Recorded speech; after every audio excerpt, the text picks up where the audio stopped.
Hello बच्चा party, क्या हाल चाल। और जैसा कि आप लोग पता है कि जेएनबी क्लास 9 का आपका पेपर आने वाला है, तो जो जेएनबी क्लास 9 के लिए बच्चे मैथ्स के डाउट बहुत पूछते हैं, तो उन्हीं डाउट्स के लिए जो बार बार डाउट्स पूछे जाते हैं, जो जिस तरह के क्वेश्चन बार बार एग्जाम में आते हैं, तो उसको हम लोग क्लियर करते हैं। ठीक है, और उसको क्लियर करने के लिए मैंने यहाँ पे इस शॉर्ट वीडियो में कुछ क्वेश्चन रखे हैं, 15 क्वेश्चन। उसको आप अच्छे से देखिएगा। कोई दिक्कत होती है तो आप फिर यहीं पे कमेंट करके डाउट में पूछ सकते हो उन चीजों को। ठीक है, चलो।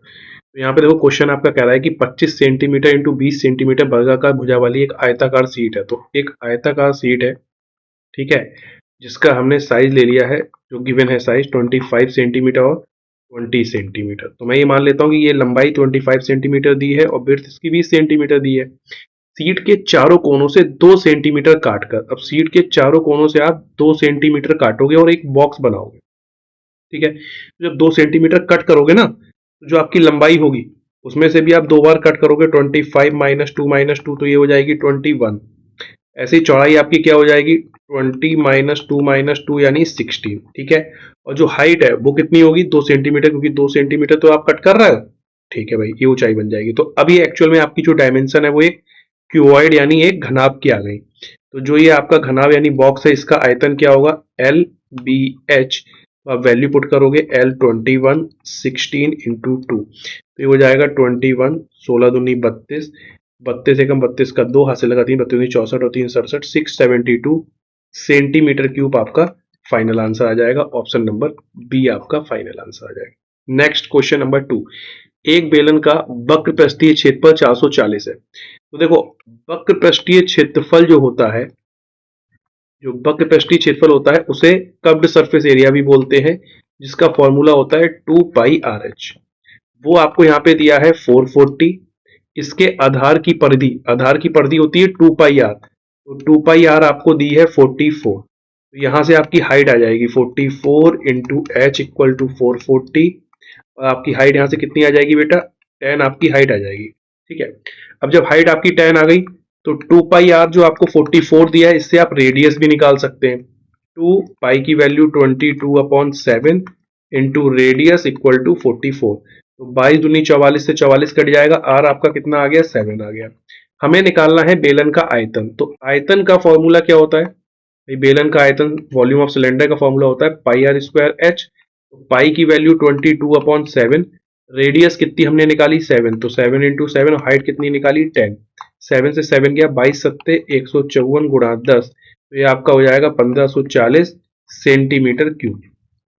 ऑप्शन नंबर ए आपका क्लियर आंसर है। नेक्स्ट, अब ये बच्चे कंफ्यूज थे कि सर ये देखिए आपने पास मैंने 480 आंसर किया है, लेकिन सर ये रॉन्ग क्यों है। ये रॉन्ग क्यों है मैं बता देता हूँ, 472 सही क्यों है। देखो, एक कमरा 6 मीटर लंबा, 5 मीटर चौड़ा और 4 मीटर ऊंचा है। इसकी दीवारों और छत पर प्लास्टर कराने की लागत आपको ज्ञात करनी है। ठीक है, तो देखो, जब आपसे चारों दीवारों का क्षेत्रफल पूछा जाता है, उस बच्चे ने मुझे लगता है कि कुछ गलती कर दी। देखो, जब चारों दीवारों का क्षेत्रफल आपसे पूछा जाता है तो उसका फॉर्मूला होता है 2l plus B into H. और आपसे अगर छत का क्षेत्रफल पूछा जा रहा है, छत यानी आप उसको सेम नीचे ले सकते हो फर्स्ट की तरह, तो वो हो जाता है l इंटू बी। इन दोनों को आप जोड़ो तो आपको टोटल क्षेत्रफल मिल जाएगा 2l plus B into H plus L B.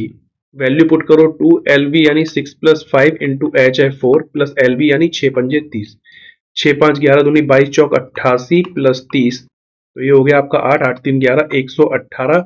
सारी वैल्यू क्या है, हम निकालना है क्षेत्रफल, सारी वैल्यू मीटर में है तो मीटर स्क्वायर। अब यहाँ पे जो आपको चार्ज दिया है वो दिया है 4 रुपीज पर मीटर स्क्वायर का, यानी 1 मीटर स्क्वायर का चार्ज 4 रुपए।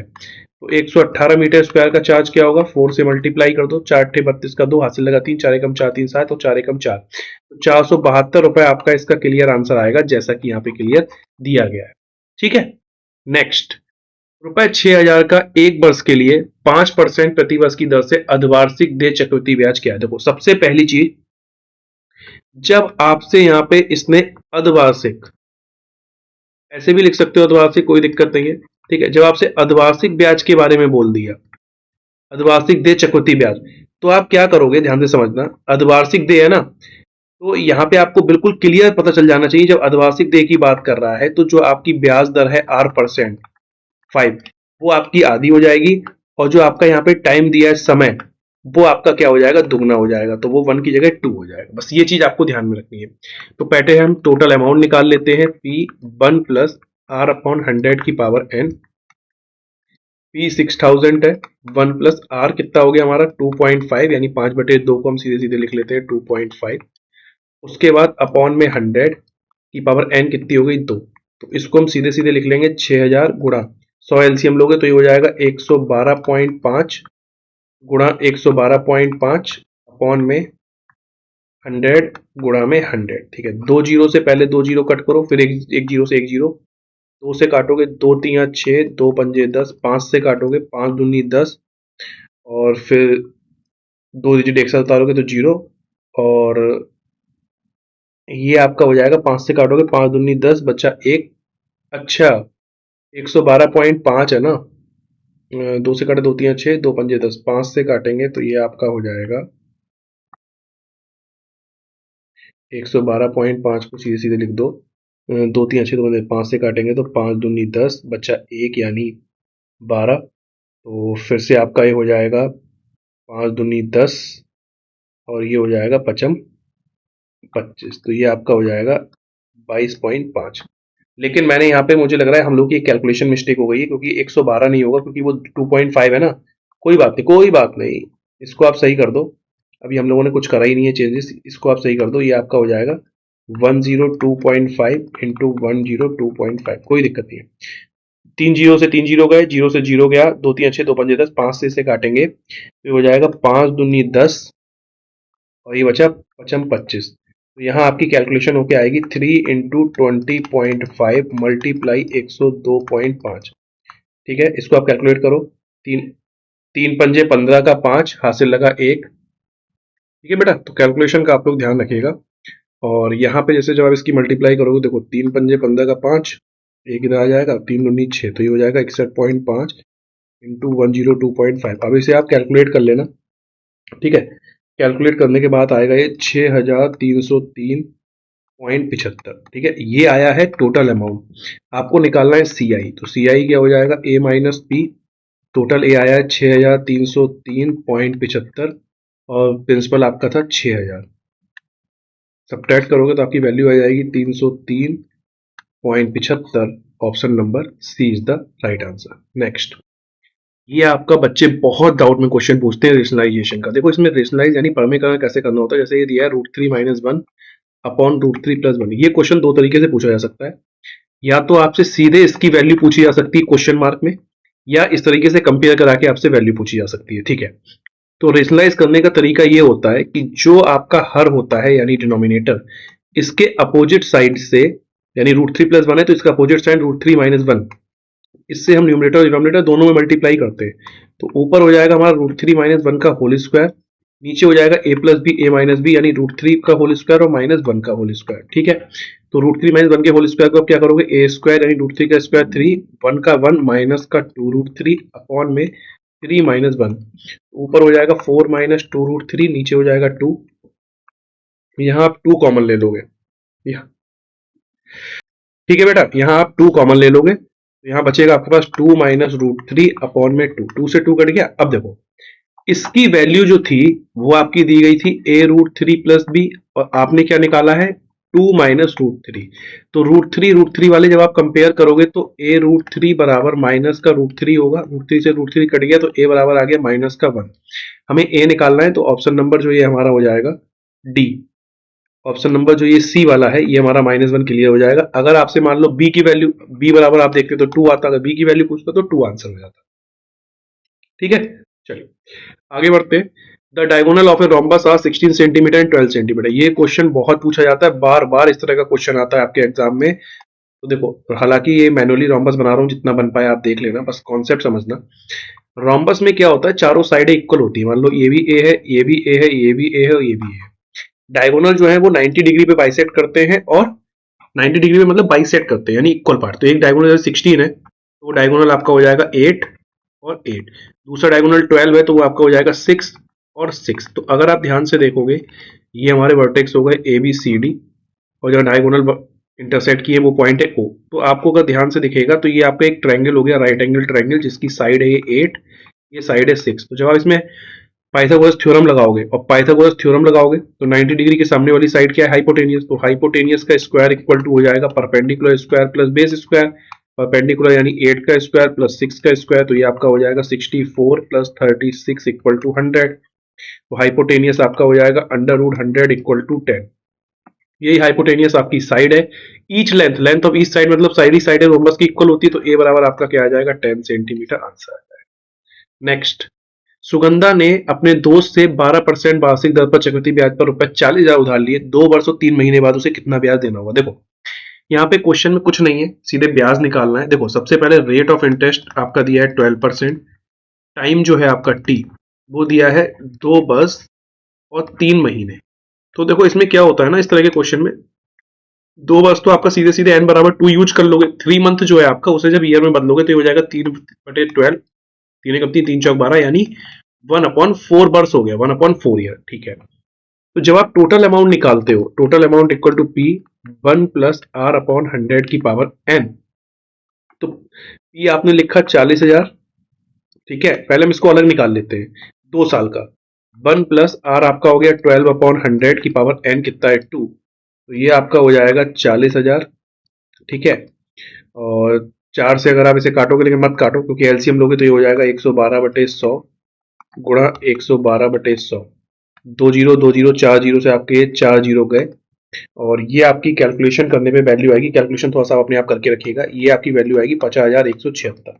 ठीक है, तो यहाँ पे जो सीआई से 2 साल का अगर हम निकालें तो वो हो जाएगा ए माइनस पी से 50,176 माइनस का 40,000, ये आपका हो जाएगा 10,176। ठीक है, अब बचा 1/4 ईयर का, तो 1/4 ईयर का आप कैसे निकालोगे, 1/4 ईयर का आप कैसे निकालोगे, तो जो 50,176 आपने टोटल अमाउंट निकाला है वो हमें 1/4 ईयर के लिए निकालना है 12% पे।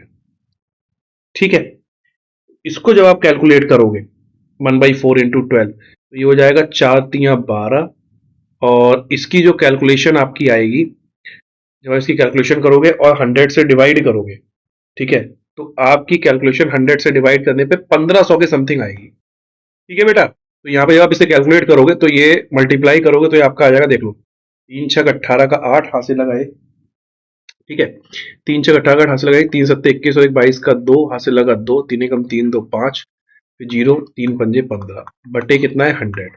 जब 100 से डिवाइड करोगे दशमलव यहाँ पे आ जाएगा, तो ये आ गया 1505.28। ठीक है, जोड़ दो आप 10,176 और 1505.28, तो ये क्या हो जाएगा 0.28, 6×5 = 11 का 1 हासिल लगा 1, 7 1 8 5 1 6, 11,681.28, ऑप्शन नंबर डी। नेक्स्ट, ये आपके क्वेश्चन है आवृत्ति वाले, जो आपके बारंबारता आवृत्ति वाले क्वेश्चन होते हैं उस तरीके के आसान क्वेश्चन है। देखो टैली चिन्ह का उपयोग किसके लिए किया जाता है, जो टैली चिन्ह होते हैं उसका उपयोग किया जाता है आवृत्ति के लिए। ठीक है, एक वर्ग अंतराल का वर्ग चिन्ह दिया है 37.5 और वर्ग का आकार है 10, वर्ग का आकार होता है upper limit minus lower limit 10 दी गई है, तो देखो 33 - 12 10, ये 10 इसमें भी नहीं है 10 इसमें भी नहीं है, बस इन दोनों में 10 है। ठीक है, तो जो क्या कहते हैं वर्ग चिन्ह होता है वो क्या होता है, हाफ होता है upper limit plus lower limit का, तो यहाँ पे वर्ग चिन्ह दिया है तो इसे आप 2 टाइम्स मल्टीप्लाई कर दो, तो 2×5 = 10 का 0 हासिल लगाएगी, 2×7 = 14, 15 का 5 हासिल लगाएगी, 2×3 = 6 7, यानी सम हमारा अपर लिमिट और लोअर लिमिट का सम जो है, यानी ऊपरी सीमा और निम्न सीमा का 75 आना चाहिए, तो 75 देखो 40 30 तो 70 आ रहा है, यानी ये तो होगा नहीं, ऑप्शन नंबर बी आपका क्लियर होगा, आप चेक करके देख सकते हो। 5×5 = 10 का 0 हासिल लगा 1, 2 4 1 5 और 4 3 7, वर्ग अंतराल 10 और 20 की निचली सीमा और ऊपरी सीमा, तो जो वैल्यू लिखी होती है उसमें छोटी वैल्यू होती है लोअर लिमिट, वो हमारी निचली सीमा होती है, ऊपरी सीमा 20 होती है। ठीक है, तो इसमें निचली सीमा 10 और ऊपरी सीमा 20। नेक्स्ट, बहुत बेहतरीन क्वेश्चन है, आपको क्या दिया है, पी क्यू आर एस समानुपाती है। देखो पी क्यू आर एस जो है समानुपाती है, इसका मतलब ये है कि पी अपॉन क्यू जो है वो इक्वल होगा आर अपॉन एस से। ये तो होता है समानुपाती का मतलब कि ये दोनों टर्म इन दोनों टर्म का अनुपात इक्वल है। हमें निकालना है P minus Q, P minus R upon में पी, तो आप यहां से देखो पी एस बराबर हम क्यू आर पुट कर सकते हैं, लेकिन हमें पहले मल्टीप्लाई करनी पड़ेगी, P square minus P R minus का पी क्यू प्लस का क्यू आर, तो हम क्यू आर की जगह P square minus P R minus upon में पी तो चल ही रहा है minus P Q plus Q R की जगह हम पी एस लिख देंगे अपॉन में पी। तो हमारे पास अब ऊपर सब टर्म में पी आ गया, तो पी ले लेंगे कॉमन, तो ये हो जाएगा P minus R minus Q plus S upon में पी। पी से पी कट गया। अब देखो पी प्लस एस और माइनस आर किस किस में है, ना तो इसमें है, ना तो इसमें है, ना तो इसमें, तो ऑप्शन नंबर बी आपका क्लियर आंसर। नेक्स्ट, एक किसान ने रुपए 2000 में एक पानी का पंप और एक हल खरीदा।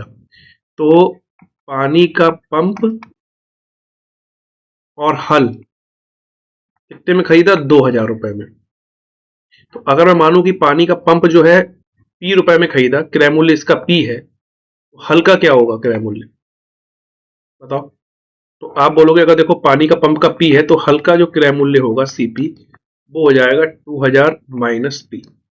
ठीक है, उसने पानी के पंप को 30% लाभ पर, तो पानी के पंप को 30% लाभ पर, हल को 20% लाभ पर बेचा, तो पानी के पंप पे कितना लाभ है उसे 30%, यानी पी का 30% हो गया। यानी हम सीधे लिख सकते हैं 3p/10, और हल पर 20% का लाभ, 2000 माइनस पी पे 20% यानी 20/100, जीरो से जीरो काटो, तो ये हो जाएगा आपका 2/10, 2000 माइनस पी। ठीक है, कुल लाभ उसे 165/6% हुआ।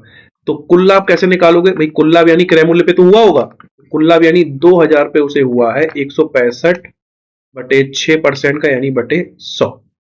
यहां तक क्लियर है आपका आंसर। तो यहाँ पे जो टोटल दिया गया है ना कुल लाभ, वो है आपका 2000 गुणा 165/6 गुणा 100। तो देखो दो जीरो से तो पहले दो जीरो काटो, दो तिया 6, दो ढाई के 20, तीन से काटा, तीन पंजे 15 बचा, तीन पंजे 15, तो कुल लाभ आ गया हमारा 550 रुपए। अब कुल लाभ इधर से निकालो।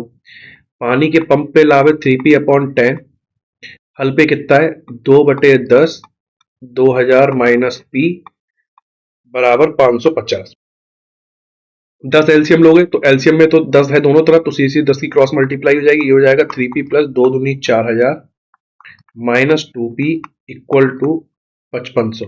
ठीक है, तो 3p में से 2p गया p, और ये आपका हो जाएगा 5500 माइनस का 4000, तो 5 में से 4 गया 1, ये 5 1500। तो हमें क्या निकालना है, पंप का क्रय मूल्य। पंप का क्रय मूल्य हमने p माना था, जो कि हमारा 1500 रुपए आ गया। हमारा आंसर क्लियर हो गया।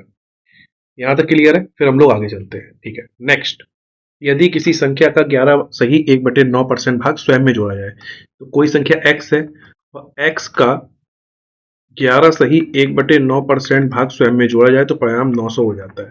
तो ये हो जाएगा x प्लस एक्स गुणा 11 नियम 99 और एक 100/9% को हटाओगे तो अपॉन में 100 इक्वल टू 900। 100 से 100 गया, x प्लस एक्स अपॉन 9 बराबर 900। एलसीएम लोगे तो ये हो जाएगा 9x प्लस एक्स अपॉन 9 बराबर 900, 10x अपॉन 9 बराबर 900, जीरो से जीरो गया, तो क्रॉस मल्टीप्लाई में x बराबर हो जाएगा 9 में 81 यानी 810। तो आपको वो संख्या याद करनी है, वो कितनी आ जाएगी 810। ठीक है, नेक्स्ट, आयताकार तार लंबाई 40 सेंटीमीटर चौड़ाई 22 सेंटीमीटर को एक वर्ग में मोड़ा जाए। तो देखो वर्ग में कैसे मोड़ सकते हो, तो उसका एक तरीका ये है, जैसे एक आयताकार जो तार है तो उसकी लंबाई मान लो 40 सेंटीमीटर है, चौड़ाई है 22 सेंटीमीटर। तो इस आयताकार तार को आप क्या कर दो ना, खोल दो, ओपन कर दो इस तरीके से, यानी इस आयताकार तार का आप परिमाप निकाल लो। अब परिमाप दोनों का बराबर कर सकते हो आप, तो आयताकार तार का परिमाप निकालोगे, ये लंबाई है ये चौड़ाई, ये हो जाएगा 2l plus B, 2l 40 B 22, तो ये हो जाएगा 2 गुणा 2 4 2 6, 2 दूनी 4, 2 छंग 12, 124। सारी वैल्यू सेंटीमीटर में, तो 124 सेंटीमीटर। अब इसी तार को फोल्ड करके आप वर्ग बनाओ। ठीक है, इसी तार को फोल्ड करके आप वर्ग बनाओगे। ठीक है, इसका मतलब भाई इसी तार को हम फोल्ड कर रहे हैं, तो इसका मतलब वर्ग का परिमाप और आयताकार तार का परिमाप बराबर होगा, यानी 124। तो वर्ग की भुजा यहां से निकाल सकते हो। वर्ग का परिमाप क्या होता है, 4 गुणा भुजा बराबर 124। 4 से काटोगे, 4 तिया 12, 4 एकम 4, तो आपकी भुजा कितनी आ गई, 31 सेंटीमीटर। ठीक है, अब कह रहा है कि कौन सी आकृति जो है वो अधिक क्षेत्रफल वाली है। तो देखो इसका अगर हम आयत का क्षेत्रफल निकालें आयताकार तार का, तो ये तो हो जाएगा L इंटू बी 40 इंटू 20 यानी 22 यानी 888 सेंटीमीटर स्क्वायर। यही तो हुआ, इसका एरिया तो ये हुआ। अगर वर्ग का आप एरिया निकालोगे, अगर आप वर्ग का सॉरी अगर आप वर्ग का क्षेत्रफल निकालोगे भुजा स्क्वायर यानी 31 गुणा 31, तो ये क्या हो जाएगा, 1 3 3 एकम 3 3 3 9 यानी 961। तो एरिया किसका ज्यादा है, 961 यानी वर्ग का, तो 31 सेंटीमीटर वाले वर्ग का। तो ऑप्शन नंबर सी, 31 सेंटीमीटर वर्ग का एरिया जो है ज्यादा है। तो कौन सी आकृति अधिक क्षेत्रफल वाली, 31 सेंटीमीटर वर्ग वाली जो आकृति है वो अधिक क्षेत्रफल वाली है। नेक्स्ट, 2 मीटर लंबाई और 1 मीटर चौड़ाई वाला दरवाजा, यानी ये जो अभी देखो ये क्वेश्चन जो बना हुआ है वो इस तरीके का क्वेश्चन है, देखो ध्यान से समझना। और ये आपकी दीवार है, ठीक है। देखो ये क्वेश्चन है आपका कि 4.5 मीटर, यानी अगर इसकी ये लंबाई ज्यादा ले लो, जैसे ये 4.5 मीटर लंबाई है और ये चौड़ाई आपने ले ली 3.6, ठीक है। और इसमें एक दरवाजा लगा हुआ है ये, और इस दरवाजे की लंबाई चौड़ाई मान लो ये लंबाई है 2 और चौड़ाई है 1। तो आपसे कह रहा है कि दीवार पर सफेदी करवानी है आपको इस एरिया में, इस एरिया में आपको कराना है पेंट, ठीक है। तो इसका मतलब जो जिस दीवार पे आपको पेंट कराना है, तो पेंट करवाने वाली दीवार, पेंट के लिए जो पेंट के लिए दीवार बची है, पेंट के लिए दीवार का क्षेत्रफल। अब पेंट के लिए दीवार का क्षेत्रफल कैसे निकालोगे आप, कुल जो आपकी दीवार है उसका क्षेत्रफल, कुल दीवार का क्षेत्रफल माइनस जो आपका गेट है, जो आपका गेट है उसको घटाओगे, गेट का क्षेत्रफल आपको घटाना पड़ेगा, उस पर थोड़ी ना पेंट करवाना है, हमें दीवार पे कराना है। तो कुल दीवार का हो जाएगा 4.5 इंटू 3.6 माइनस 2 इंटू 1, क्योंकि दोनों आयताकार है, ठीक है भाई। तो 4.5 इंटू 3.6, 6 पंजे 30 का जीरो हासिल लगा 3, 6 चौक 24, 3 27, 3 पंजे 15 का 5 हासिल लगा 1, 3 चौक 12 और 1 13, तो ये हो जाएगा 0, 7 5 12 का 2 हासिल लगा 3 2 5 1 6, तो ये हो जाएगा दशमलव एक एक डिजिट के बाद है तो 2 डिजिट के बाद आ जाएगा मल्टीप्लाई में, यानी 16.20 माइनस 2, तो ये हो जाएगा 14.20 मीटर स्क्वायर, 14.20 मीटर स्क्वायर हो जाएगा, ठीक है। अब हमें लागत क्या है हमारी, 20 रुपए पर मीटर स्क्वायर का चार्ज है, तो इसका मतलब 14.20 मीटर स्क्वायर में 14.20 और मल्टीप्लाई करेंगे 20 की, दशमलव हटाएंगे 2 जीरो आएंगे, 2 जीरो हट गए ये, तो ये हो गया आपका 142 गुणा 2, 2 दूनी 4, 2 चौक 8, 2 एकम 2, 284 रुपए आपका आंसर आएगा। ऑप्शन नंबर सी वाला आपका क्लियर आंसर है। नेक्स्ट, 30 मीटर एंड 20 मीटर आयताकार स्विमिंग पूल के चारों 5 मीटर लंबाई और 8 मीटर चौड़ाई सीमेंटेड पथ है, तो रुपए 200 पर वर्ग मीटर की दर से लागत। तो देखो डायग्राम बनाओगे तो आपको बिल्कुल क्लियर हो जाएंगी चीजें, अगर आप डायग्राम बनाओगे तो बिल्कुल क्लियर हो जाएंगी, और आई थिंक मुझे नहीं लगता कि आपके लिए कहीं भी कोई दिक्कत आने वाली है, ठीक है। चल, तो ये अगर हम डायग्राम बनाते हैं, एक सेकेंड डायग्राम बनाया तो इधर उधर कैलकुलेशन कर लेंगे, ये देखो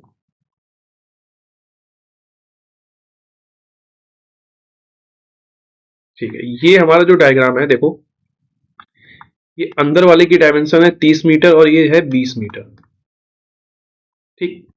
अब ये कह रहा है कि 5 मीटर इधर चौड़ा है, 8 मीटर इधर आपने चौड़ा करके रास्ता बनाया है, तो देखो इधर 8 मीटर है, तो भाई आयताकार वे में है तो ये भी 8 मीटर हो जाएगा और ये भी 5 मीटर हो जाएगा, ठीक है। अब अगर मुझे सीमेंटेड पथ का क्षेत्रफल निकालना है, क्योंकि उसकी लागत निकालनी है, तो पहले हम क्षेत्रफल निकालेंगे। तो सीमेंटेड सीमेंटेड पथ का क्षेत्रफल कैसे निकलेगा, बड़े आयत का क्षेत्रफल, सीधे सीधे बड़े आयत का क्षेत्रफल माइनस छोटे आयत का क्षेत्रफल। बड़े आयत की देखो भुजा क्या आएगी, देखो ये जैसे 30 था, वो बाहर क्या हो जाएगा 30, और दोनों तरफ 8 और 8 जोड़ोगे तो ये हो जाएगा 8 दूनी 16 यानी 46 हो जाएगी। ऐसे इधर 20 था, 5 5 ऊपर नीचे जोड़ोगे तो ये क्या हो जाएगा 30 हो जाएगा। तो बड़े आयत का क्षेत्रफल हो गया 46 गुणा 30, छोटे आयत का क्षेत्रफल तो अंदर वाला है वो क्या हो जाएगा 30 गुणा 20, तो ये हो गया 0, 3 छक 18 का 8 हाथ लगाई, 3 चौक 12 1, 3 चौक 12 और 1 13, 1380 माइनस 3 दूनी 600, 0 8 13 में 6 के साथ 780 सारी वैल्यू मीटर में, तो मीटर स्क्वायर तो आपका एरिया आ गया। अब आपको निकालनी है लागत, तो लागत आपकी दी कितनी रखी है 200 वर्ग पर मीटर स्क्वायर, रुपए 200 पर मीटर स्क्वायर, 1 मीटर स्क्वायर का चार्ज 200 रुपए है, तो 780 मीटर स्क्वायर का चार्ज क्या होगा 780 गुणा 200 रुपए, तो 3 जीरो तो यही आ जाएंगे मल्टीप्लाई में, 2 अट्ठे 16 का 6 ऐसे लगाएंगे, 2 सत्ते 14 15। तो ये आपका हो जाएगा 1,56,000 रुपए। ऑप्शन नंबर बी आपका क्लियर आंसर है। नेक्स्ट, गाय की रस्सी 19 मीटर से बढ़ाकर 30 मीटर कर दी गई तो अतिरिक्त चरे जा सकने वाले क्षेत्र का क्षेत्रफल। देखो, गाय अगर मान लो ये आपका पॉइंट है, गाय यहाँ बंधी हुई है, इस पॉइंट से गाय बंधी हुई है, ठीक है, इस खूटे से। तो अब गाय की रस्सी, गाय मान लो यहाँ पे है, तो इसकी रस्सी ये जो थी 19 मीटर की है। अब लिखा हुआ है गाय सभी दिशाओं में घूम सकती है, तो गाय यानी इस तरीके से कहीं भी घूम के वो चर सकती है। अब इनने रस्सी बढ़ाकर कर दी 30 मीटर, यानी यहां से रस्सी कर दी बढ़ाकर आपकी यहां तक, यानी ये डिस्टेंस पूरी जो है होगी गाय की, ये रस्सी की 30 मीटर। तो यानी अब वो इस तरीके से, सॉरी, अब जो गाय है